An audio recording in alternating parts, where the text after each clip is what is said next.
one of the big questions around all of this is how Americans will absorb this tariff, all the tariffs and any price hikes. So how are Americans feeling about this? Yeah, I don't know if you could see me shaking my head here. Politically, I don't get it.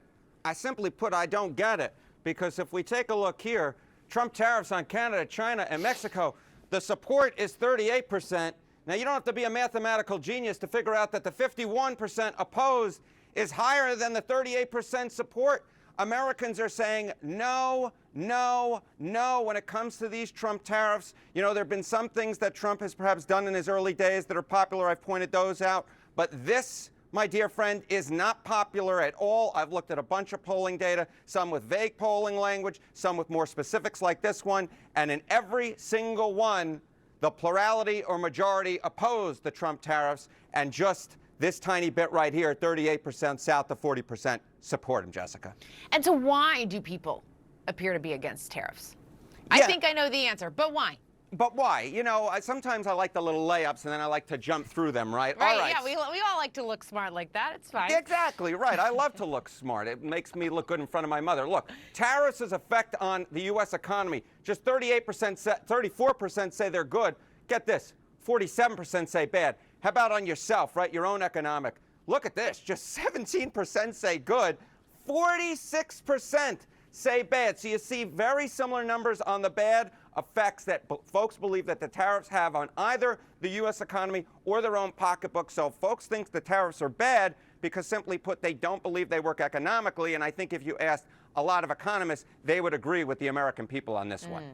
And what do Americans think about Trump making this one of his top priorities in his first 100 days? Yeah, okay. So I believe the Trump term number 2 began just 13 days ago. All right, so Trump should focus on tariffs in his first 100 days. Now, Reuters Ipsos asked this question twice. When they asked it back in November of 2024, it was 1%. Look at that. It doubled all the way to 2% in December of 2024. When just 1% or 2% of Americans believe that you should be focusing, prioritizing an issue, simply put, they want him focusing on the economy at large. They want him focusing on immigration. They don't want him focusing on tariffs. Look, Donald Trump did lay out his position on tariffs going in this election, but folks elected Donald Trump for different reasons, not for tariffs. They simply put don't want him prioritizing it, and simply put do not like his issue positions on it.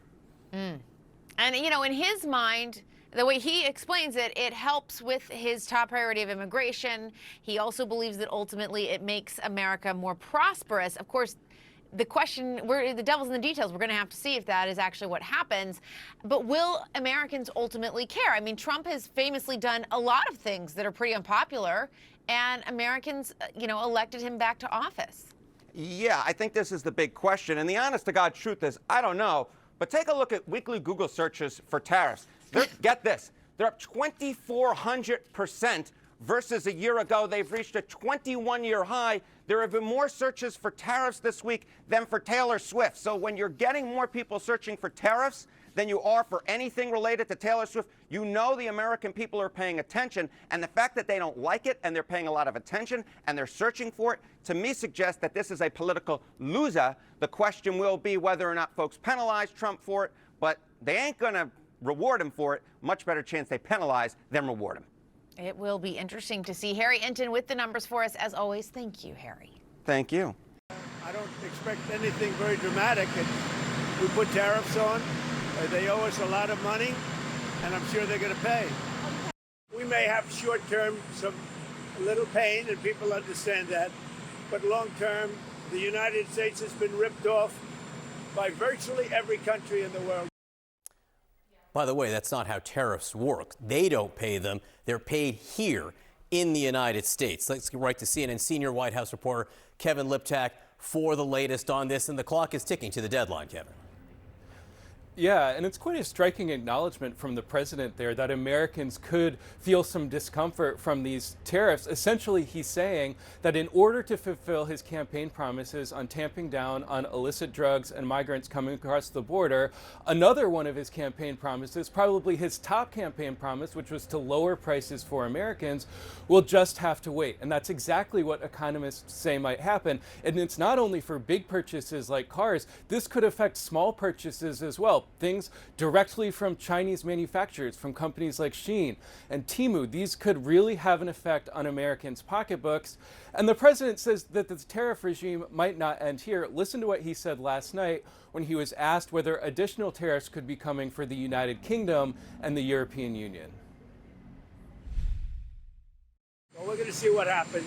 It'll happen, but we'll see how things work out. It might happen with them, but it will definitely happen with the European Union. I can tell you that, because they've really taken advantage of us. The UK is out of line, but I'm sure I think that one can be worked out.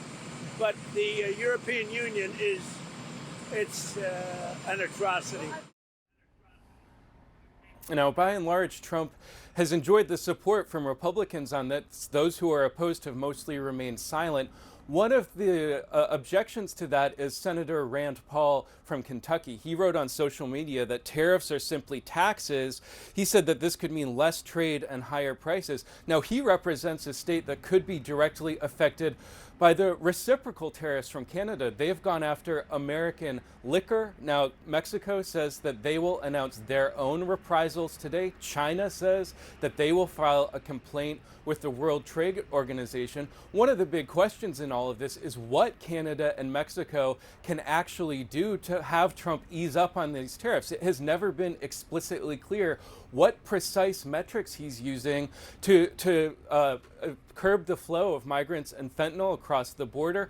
Over the weekend, Justin Trudeau says that he had been trying to reach Trump on the telephone since the inauguration, but his calls hadn't been picked up. Of course, that will end today, but as you heard Trump say there, any hopes for a last-minute reprieve seem far-fetched at this point.